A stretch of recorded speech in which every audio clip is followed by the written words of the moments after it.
Hi, everybody. In this video, I want to go over a few concepts from chapter 7, and when I'm done, it's going to go right here. Now, I do want to repeat what I've said in this sentence right here, that taking a look at the notes or PowerPoint, so that's what I mean when the when I say this is not a substitute for reading the book. I'm including this video along with the Word document and PowerPoint, and that's the case for all the chapters. Those are not a substitute for reading the book. If you don't read the textbook, you're not going to get the full effect, right? You're not going to know, you're just going to know some of the information as opposed to all of it. And that's important for your learning. And then also on a more practical level, it's important to help you understand how to complete your assignments in this class.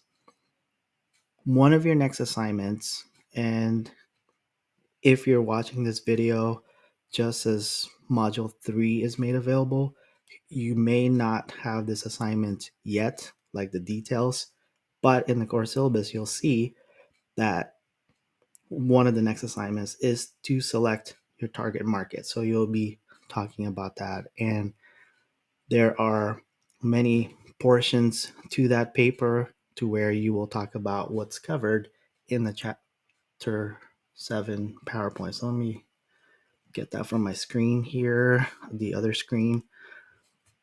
You'll be thinking about segmentation, target marketing, and positioning. So why is it that we need to know this concept in marketing? Well, think about this. Say you're Toyota, or any business really, but let's just go with something specific. Say you're Toyota and you want to get the word out about your products.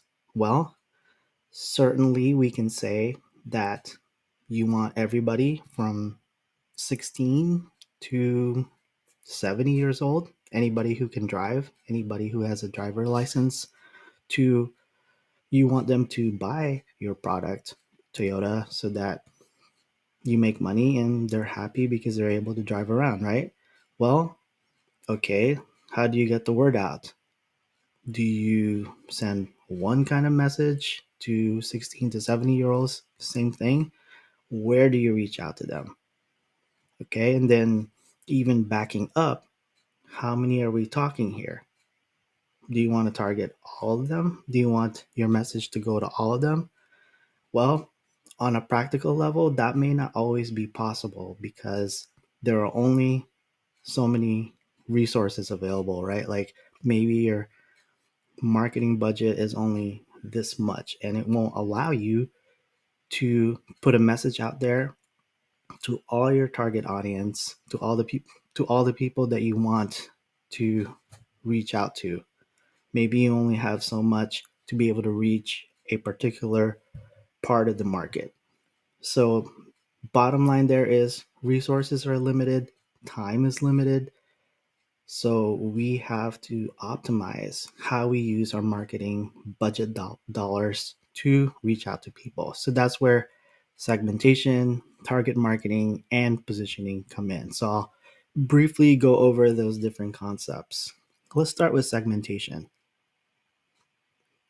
The idea about segmentation is that you have this whole market, right?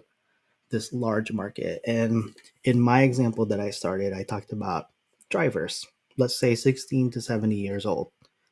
Now we can start thinking about, okay, not all of them are the same. So we have to divide them somehow, segment them. And in marketing, we have different ways to do that. We could go by or any one of these, one or more, when you're thinking about your market. So let's go back to Toyota.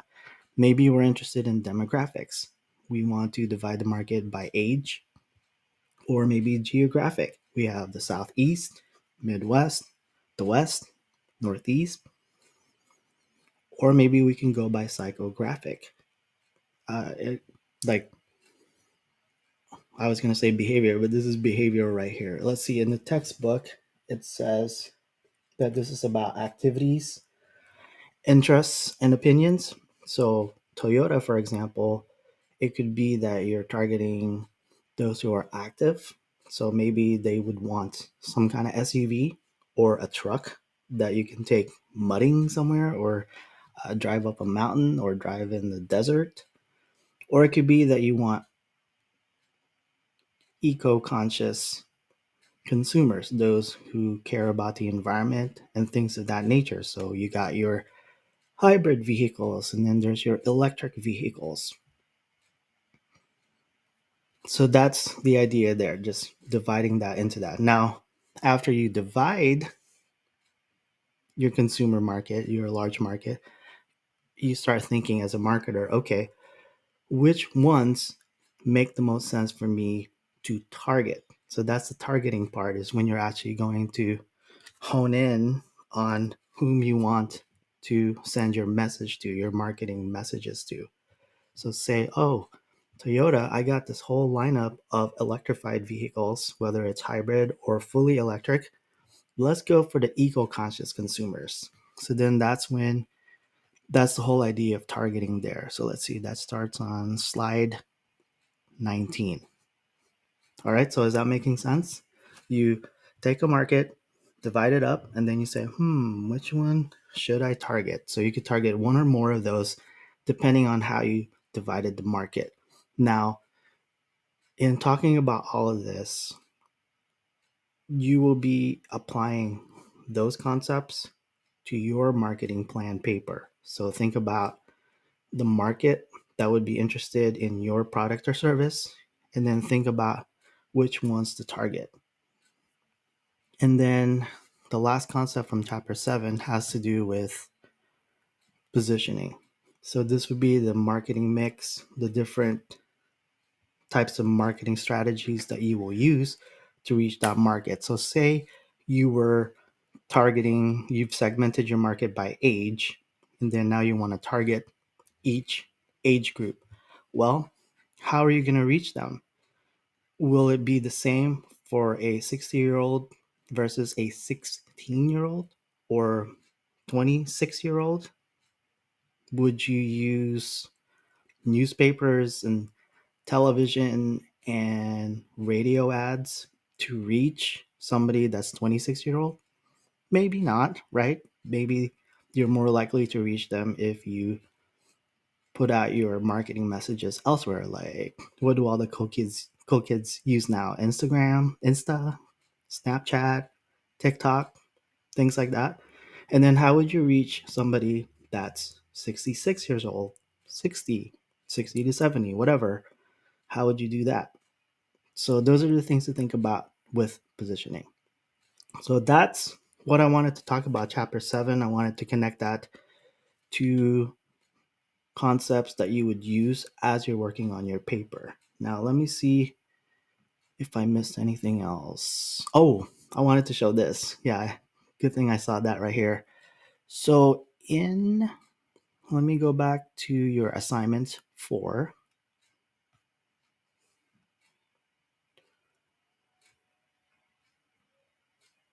where you're performing a situation analysis. Well, one of the instructions I have on there has to do with, and it's not necessarily related to your assignment 4. This portion right here, where I talk about AI to help with your work.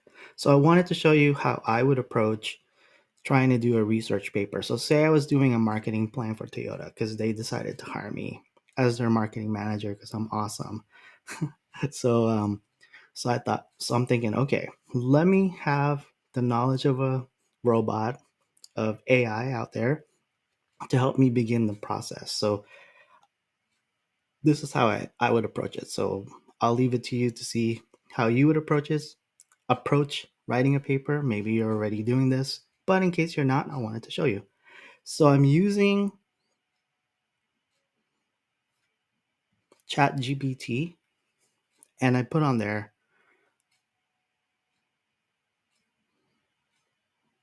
in this part right here where I did yeah, sorry, I kind of lost my train of thought there. I put target market in quotes and Toyota. Enter. Well, this is the answer it gave me. The target market for Toyota can vary, blah, blah, blah, blah. So it talks about families, eco conscious consumers, young professionals, budget conscious buyers, global market. So, see, I'm using AI to help me begin the process of brainstorming ideas that I could use for my paper, for my, so what was my example? I'm the marketing manager. So, for my ideas for a marketing plan for Toyota. So, I'm thinking, there's um, an SUV that Toyota offers as a hybrid, the RAV4. So I thought, eco-conscious consumers, that would be awesome. So let's start there. So then I did a Google search for so in double quotes, eco-conscious consumers and Toyota, and then it gave me a list of different articles there. Because if you look back on what the ChatGPT AI gave me, it just gives me information. And if you copied and pasted this into your paper, that's not going to be enough, right? Because it may be accurate, but it's not going to work for an academic paper like your marketing plan paper that I'm having you write throughout the semester. And that's because it's missing citations. Like, okay, what kind of information supports the information that you just found, that you put in your paper? Well, that's where this comes in, where you use ChatGPT as a starting point for ideas. You do a search on Google or Keras library, and then you can actually have articles that you can go by. So if you want to talk about eco-conscious consumers, well, you can start with this article: why Toyota, the world's largest automaker, isn't all in on electric vehicles. That might have interesting information on there that would help you with your paper. There's this one about American attitudes towards major auto brands, and so on. So then, if you do use information from this list of articles, you will have, let's see, you will have an article title, you will have an author, the year, see, September 13th, 2022, a source, all of that, right? So hopefully all that made sense. Good thing is this is a video you could watch again. So let's recap. In this video, I talked about concepts from chapter 7. And then just for the last couple of minutes, I talked about how you could use ChatGPT or other AI platforms to help you get started with your paper, not necessarily help you write your entire paper, right? Because what are you going to learn out of that? So that's what I have to say about that. All right. Feel free to reach out if you have any questions.